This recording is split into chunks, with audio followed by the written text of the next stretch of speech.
Ahí estamos. Sí, ahí, Ahí 50. estamos, 50. Bien.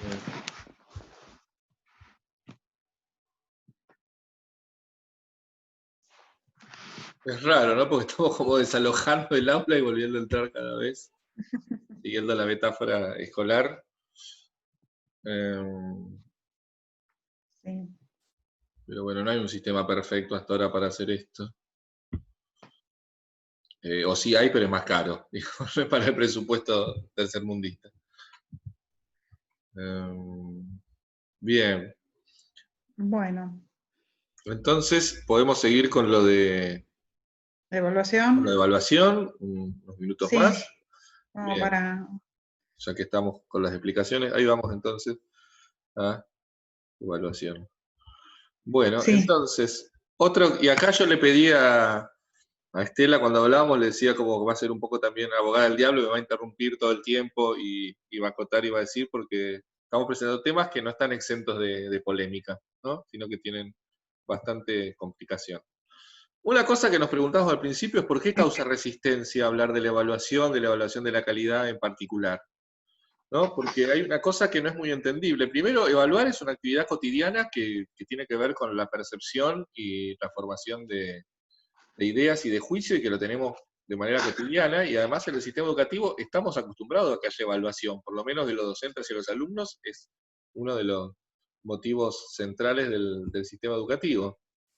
pero Otra, es resistido digamos, en relación con la evaluación a los docentes o la evaluación a las instituciones educativas, ¿no? Ahí hay como una cuestión conflictiva, ¿no? Porque cuando hablamos de evaluar a las instituciones o planteamos justamente realizar un diagnóstico institucional exhaustivo de poder evaluar, ahí ya se presentan, digamos, distintas situaciones conflictivas entre docentes, entre directivos y docentes. Muchas veces hemos observado que el directivo a lo mejor en la primera jornada presenta justamente indicadores que hacen al proceso de enseñanza-aprendizaje, y ahí surgen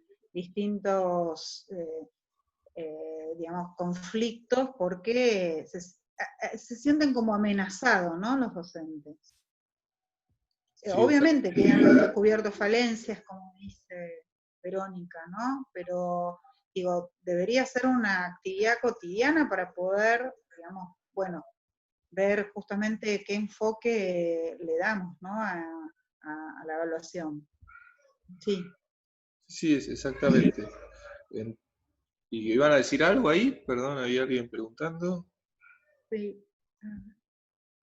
No, ¿No? que quedan al descubierto Ah, falencias, que nadie quiere escuchar críticas, bueno, estas cuestiones de que ponen en riesgo el trabajo, ¿no? sí. Bueno, pero también muchas veces, digamos, yo tenía, digamos, después como un ejemplo que también lo íbamos a poner en algún momento, que tiene que ver con, sí, obviamente que es una crítica, es una necesidad para cualquier institución educativa poder hacer una evaluación, ¿no? Y muchas veces no pone en riesgo el trabajo, sino que requiere, digamos, de esa revisión para poder mejorar.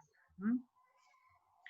Sí, Y pero bueno, también, perdón, está toda esta cuestión de el miedo a que con esa información se armen rankings de alguna manera, que eso determine, digamos, un problema en la calidad de la educación, en el reparto de recursos, en la estigmatización de algunas instituciones. Un poco Sí, sí, también, eso tiene que ver con el uso, ¿no? El uso que se le hace respecto a los resultados de la evaluación, ¿no?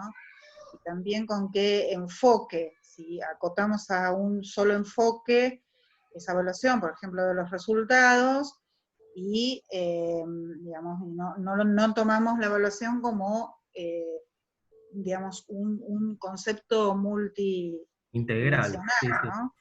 Claro, y no asociado al juicio sobre el bien y el mal, por ejemplo. Sí, exactamente. Sí, sí, las evaluaciones arman jerarquía de las cosas y nosotros vivimos en una realidad que está jerarquizada, ¿no? Entonces decíamos que no es una actividad cotidiana, pero igual causa resistencia. No es imposible de hacer, porque esa es otra de los miedos que aparecen en relación a la evaluación. Aún cuando se quiere hacer con un sentido positivo o de mejora, parece que no se va a poder hacer, y no es real eso. Hay muchísimas experiencias concretas donde se evalúa de manera bastante adecuada.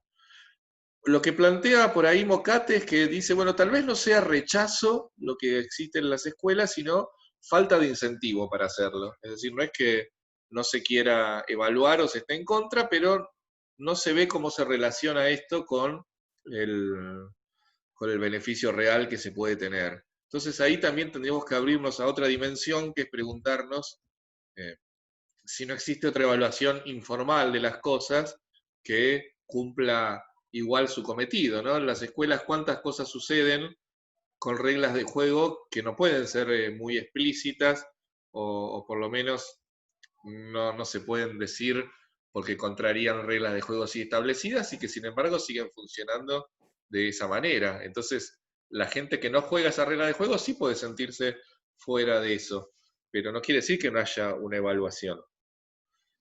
Tal vez la evaluación que hay no es la que podemos aceptar.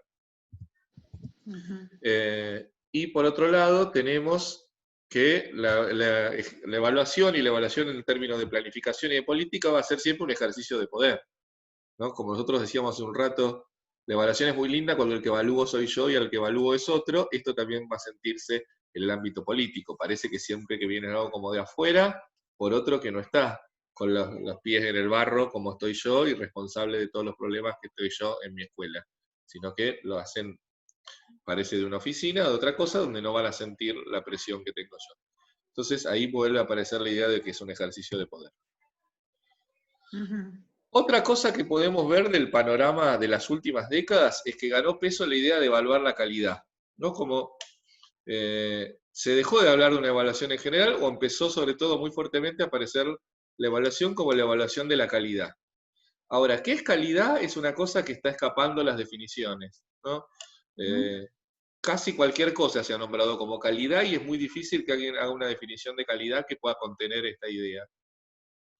Y eso Y a da una pesar de de las esto, características, ¿no? La polisemia, es decir, no hay un significado, digamos, unánime acerca de, y aceptado entre todos acerca de qué significa, ¿no? Y una definición, es decir, la indefinición, la ambigüedad y la polisemia son los aspectos, digamos, que hacen a justamente este concepto de la calidad, que surge básicamente tanto por factores internos como externos, ¿no? Un poco la presión de la economía, la calidad respecto a los egresados, pero también aspectos que hacen a, por ejemplo, el tema de la expansión y masificación de los sistemas educativos y cómo medir, digamos, la calidad, la excelencia, o asociados también a otros conceptos como equidad, ¿no?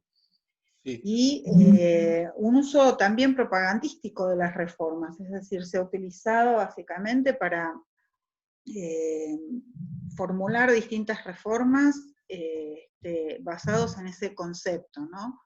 Sin especificar demasiado. Pero cuando nosotros, digamos, en general, uno puede tener una cierta idea de lo que significa calidad, en general todos podríamos decir, sí, estamos de acuerdo, pero cuando intentamos ver justamente sus características, ahí empiezan las discrepancias, ¿no? Es decir, el conflicto en torno a qué significa la calidad, ¿sí? Por lo tanto, las características es esto, ¿no? Que no hay una definición única, esta ambigüedad respecto a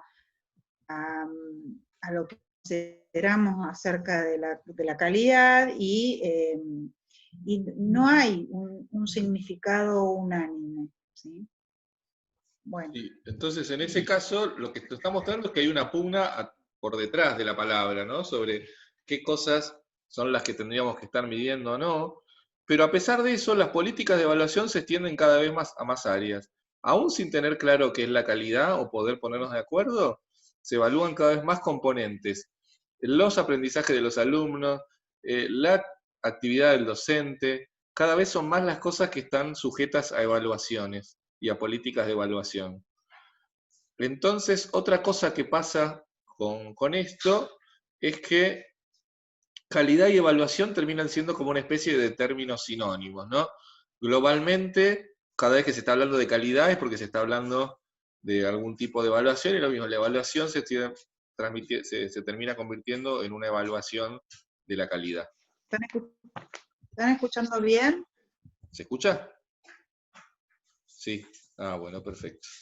Bueno, entonces, ¿qué problemas tenemos para definir la calidad? Una cosa que es interesante es que toda la idea de evaluación de la calidad y control de la calidad empieza en la producción industrial y después llega a otras áreas como los servicios y como las áreas sociales y las áreas políticas. Ahora, el enfoque nuestro es contrario a lo que sucede en una fábrica. Cuando en una fábrica se controla la calidad, hay un supuesto de base que es que se compran las cosas, los insumos con una calidad determinada, y uno en el mejor de los casos, con los procesos más perfeccionados posible, podría ir manteniendo esa calidad y perdiendo poca en la fabricación, ¿no? Como es algo que se va restando. Entonces, mi control de calidad quiere decir no destruir lo suficientemente las cosas como para llegar a tener una calidad buena al final. En cambio, en un área como educación está esta idea al revés. Parto del punto que parta, del punto de inicio que sea, tenga lo que tenga, ¿cómo hago para construir una casa de calidad con eso? ¿No? Que es como interesante porque la verdad que es una visión bien contraria. Parecería que si yo no compro acero bueno, no puedo fabricar algo bueno. Ahora yo puedo tener la peor escuela del mundo y de repente convertirla en una educación de calidad. Uno se preguntaría cómo es esto, si es por arte de magia o cómo se hace, ¿no? Está bien, es cierto que las personas somos más plásticos que los objetos en las acciones nuestras, pero ¿no hay un límite también de cuánta calidad se puede fabricar? Si ustedes, los que tienen más años, ¿se acuerdan de la revista Zona Educativa que llegaba gratis a las escuelas en la reforma de los 90? ¿Se acuerdan? La zona educativa tenía por número, había una especie como parecía el empleado del mes de McDonald's, ¿no? La escuela tal y siempre en un lugar pobre, aislado, todo para atrás, y que las maestras con su creatividad habían hecho unas cosas buenísimas. Era como el discurso culpabilizador por excelencia eso, porque vos leías eso y sentías como, ay, yo no estoy en la escuela del centro, qué porquería estoy haciendo, que los pibes me repiten, ¿no? Entonces estaba esa idea, ¿no? Que yo parecía que todo pasaba por la voluntad nuestra, la calidad. Entonces ahora en la situación que estamos viviendo nos damos cuenta que eso tan así no es, porque no pasa por mi voluntad cuánto me puedo conectar con los alumnos en este momento. Hay una realidad objetiva por detrás, ¿no? Entonces ahí vamos otra vez, como en la idea de la fábrica y la de la escuela son distintas en cuanto a la calidad. Otra cosa que pasa con la Y eso calidad... pasa mucho cuando se pone, a ver, eso también pasa mucho cuando se pone el foco, digamos, en el tema de la innovación, digamos, educativa, y que por lo tanto un docente innovador por sí mismo va a provocar excelentes resultados, ¿no? Y todavía eso sigue vigente, digamos, está constantemente en el discurso, ¿no? De la calidad y cómo hacer que los docentes sean innovadores y dar formación de calidad, y con eso ya estamos asegurados, cuando en realidad justamente es, bueno, ¿qué enfoque, ¿no? Digamos, también hay procesos que no se pueden controlar, ¿no? Sí, parecería que el discurso en educación es como querer es poder, y en otras áreas eso nadie lo toma como cierto, es decir, yo quiero construir y no tengo los ladrillos, no, mirá, no vas a construir. Bueno, parece que en educación sí, sería como querer es poder el discurso. Y una cosa Y que ahí pasa... dicen, se armó todo un departamento de innovación. Ahí dicen, se armó todo un departamento de innovación, ¿no? Bueno, sí, esto tiene que ver, ¿no? Sí. No sé en dónde se armó un departamento de innovación. ¿En qué ámbito? ¿En qué ámbito? En educación, que fue como transversal, ¿no? Fue una decisión política también, como que evaluó como es una evaluación de cómo estaba todo el Estado. Yo estaba trabajando para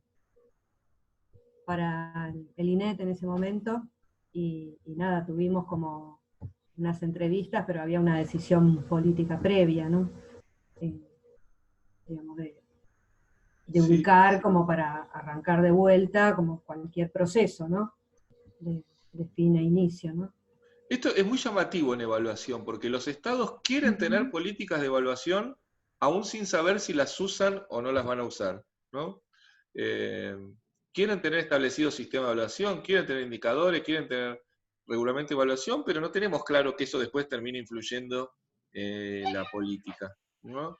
Después, cuando hablemos en la unidad que vamos a ver, planificación de educación superior, podemos tomar ahí el caso de los centros regionales de planificación, porque ahí es interesante, porque realmente se metió, al hacer una especie de cosa más compartida, tuvieron que regularse algunas cosas que antes se hacían de manera claramente política, ¿no?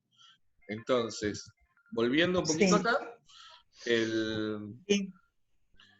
¿qué pasa cuando se define calidad? Una cosa muy común es como dividirla en una serie de factores que serían los importantes para la calidad, ¿no? Como decir, a ver, en la investigación transversal en educación de las últimas 4 o 5 décadas, hay dos factores principales para determinar éxito de los alumnos del trayecto escolar. A ver si adivinan cuáles son esos dos factores fundamentales. ¿Quieren decirlo o escribirlo?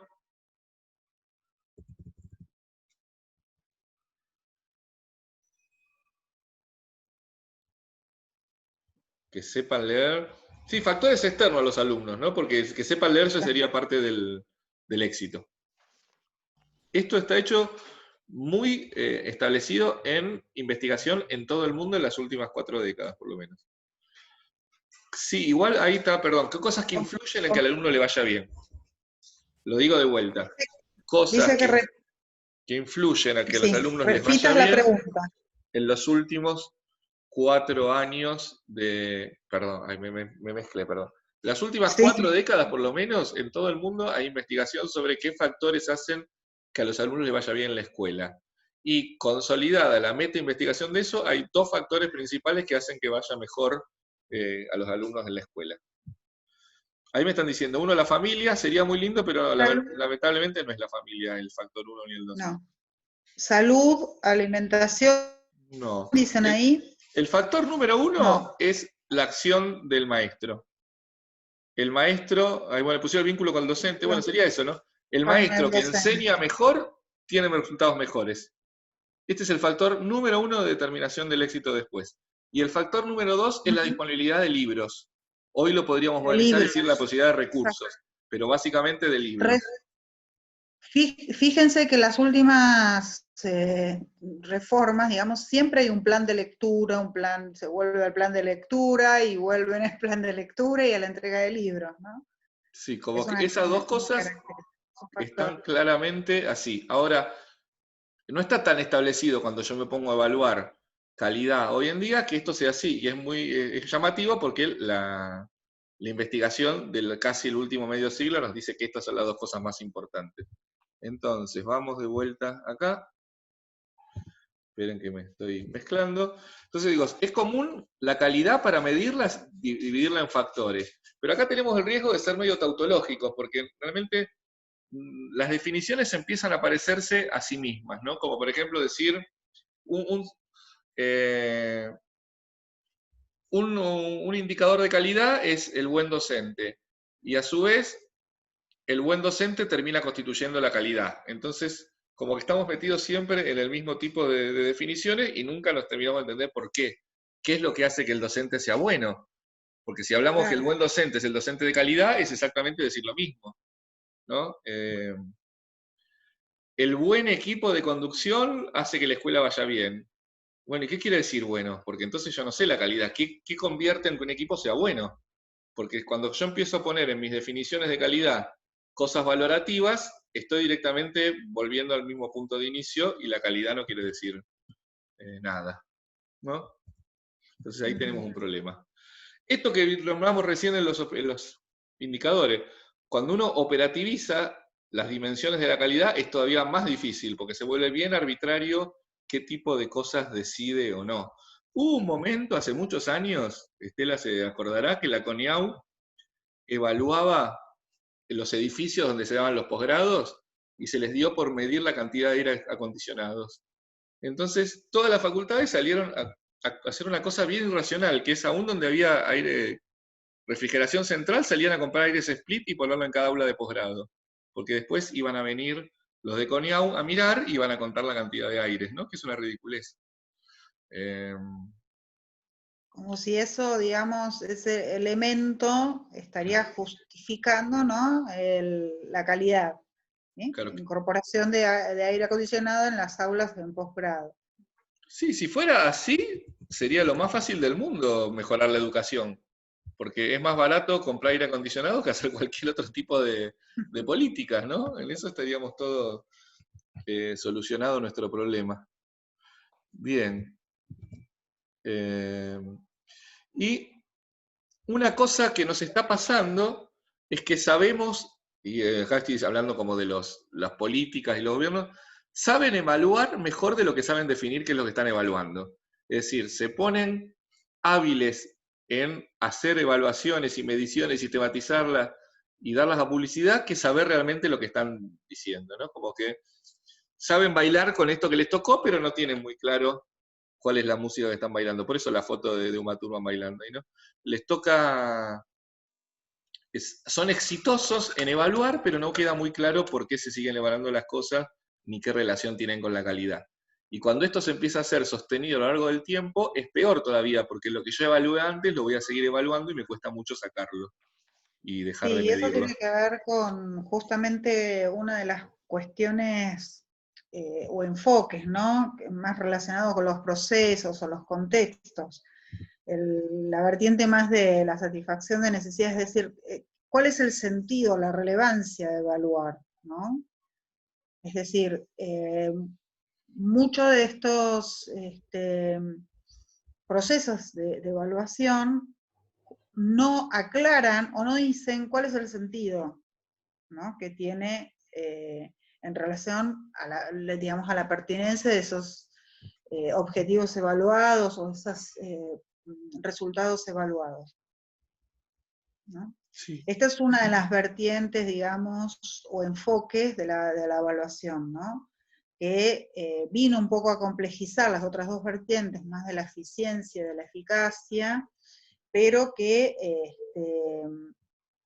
analiza, digamos, tiene más en cuenta algún proceso o contexto, pero muchas de las evaluaciones que tienen que ver con los resultados, es decir, medir la eficacia o la eficiencia en términos de el grado, digamos, de adecuación justamente de los logros obtenidos y los recursos utilizados, digamos, no toman en cuenta justamente el sentido, ¿no? El sentido, la relevancia de los procesos que se dan en relación a evaluar justamente los objetivos, ¿no? De la educación.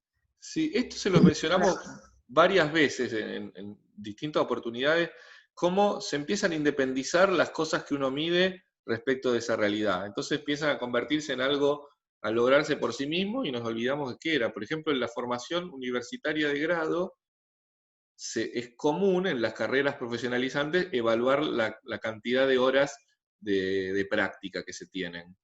Ahora, de repente, esa evaluación se convierte en un estándar y hay que llenar horas de práctica porque es lo que se evalúa, y las instituciones le pierden la relevancia a la práctica real versus llegar a estirar las carreras hasta que cumplan con una caja horaria que es de lo más estándar.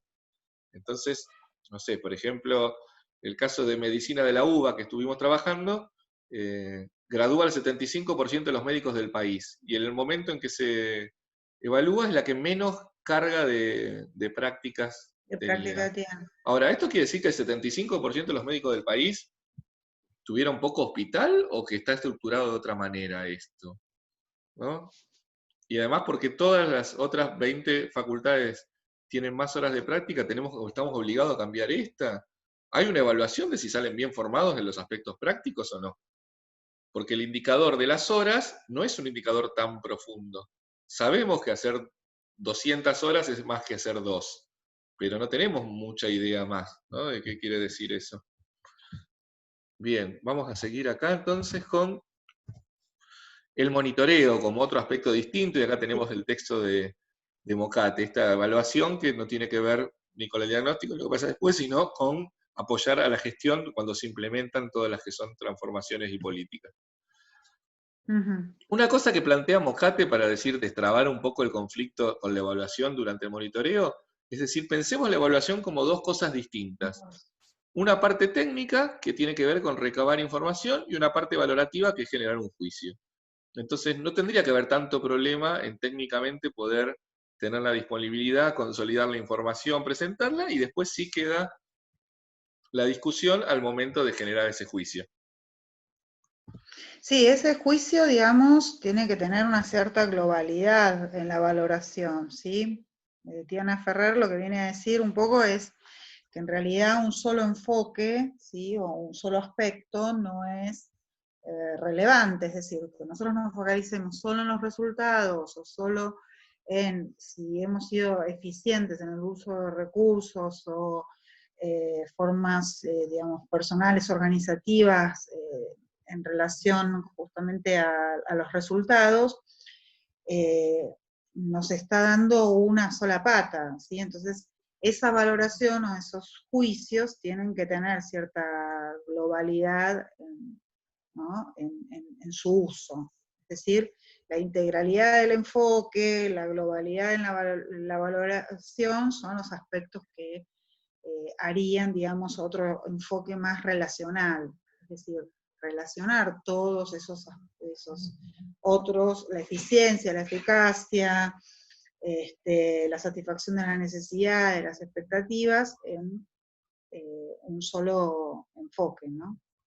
En la valoración, digo, ¿no, Gabriel? Sí, porque si no distinguimos que son dos cosas distintas, corremos el riesgo, primero de no poder establecer nunca el juicio, pero también corremos el riesgo de quedarnos, y como dijimos en el ejemplo anterior, y parece que lo que preguntó Ludmila tenía que ver con eso, en quedarnos en un aspecto muy superficial de la evaluación. Si solamente voy a medir ciertos datos, las conductas adaptativas de la gente que está en las escuelas o en las instituciones, lo que hace es modificar sus cosas para llenar esos datos, sin que sea algo profundo, ¿no? Si a mí me piden más horas de hospital, no importa con qué la lleno, pero saco una materia que capaz que era más importante para meter otra de hospital y cumplí con mi horario. Ahora no sé si la formación se alteró para bien o para mal en ese caso. ¿Me siguen con esto? Bien. Tendríamos que decir en realidad para qué estamos evaluando las horas de hospital. Y uno puede pensar, ¿para qué evalúo las horas de hospital? ¿Qué pasa? Bueno, pero ahora no. ¿Para qué estamos evaluando las horas de hospital en la formación de un médico?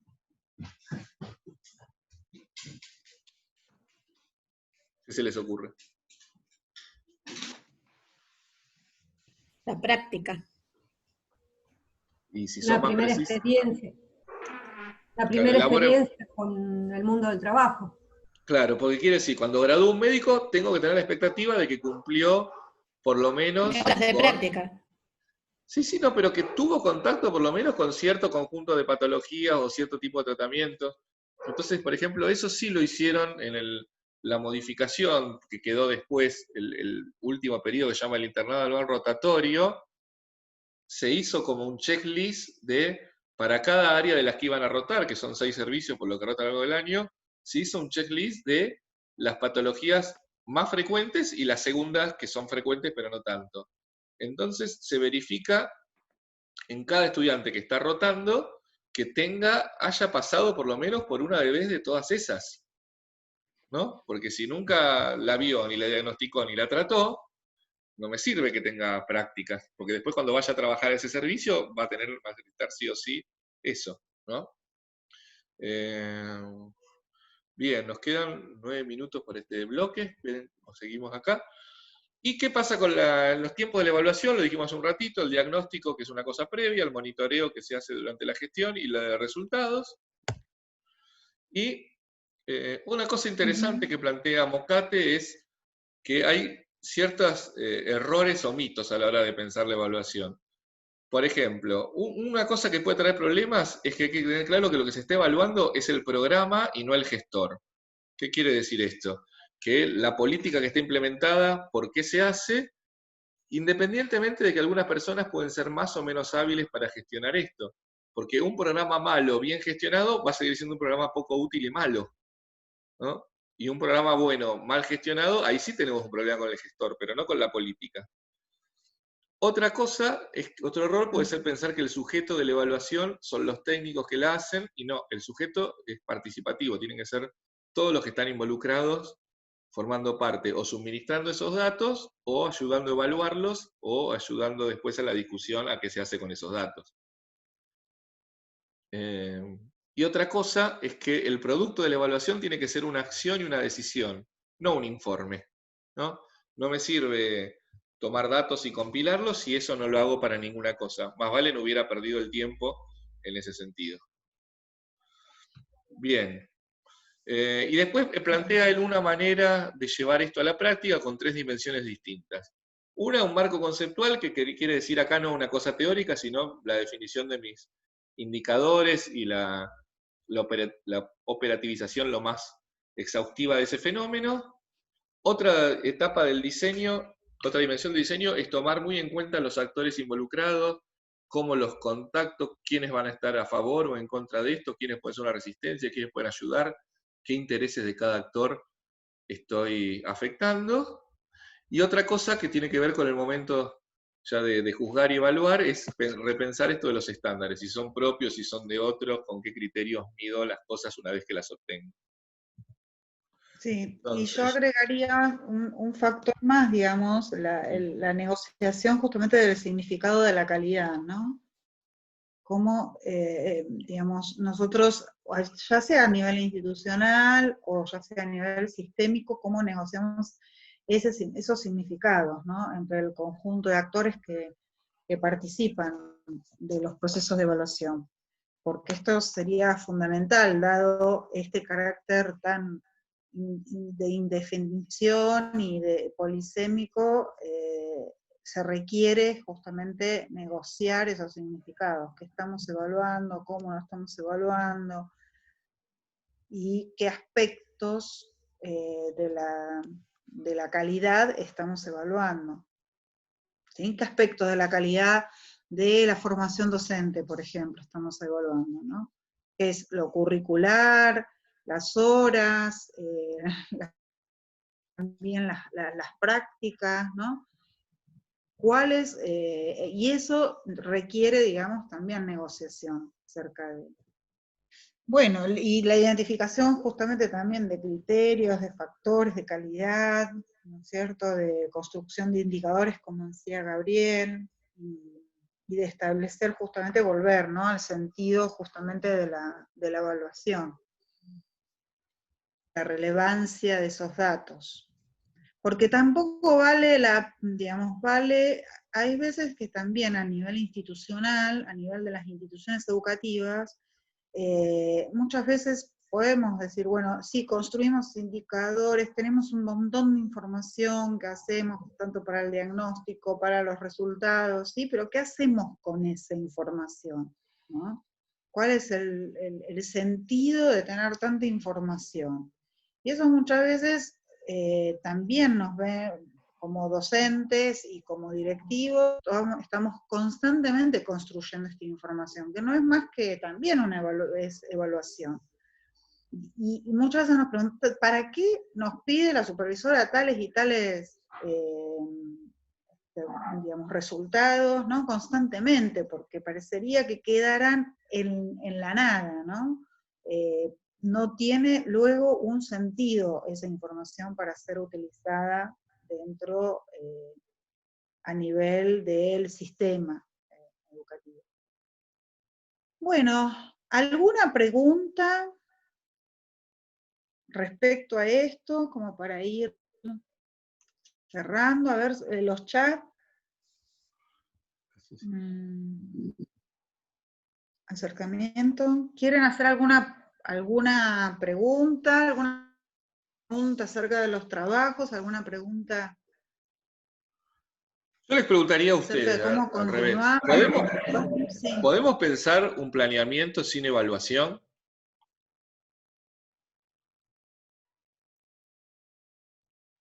No. Una pista es no la respuesta. No. No. Ahora, el planeamiento lo que tiene en común, porque ahora recién hablamos de evaluación como un fenómeno independiente y que está muy sostenido por toda esta tendencia política a hablar de la política basada en datos.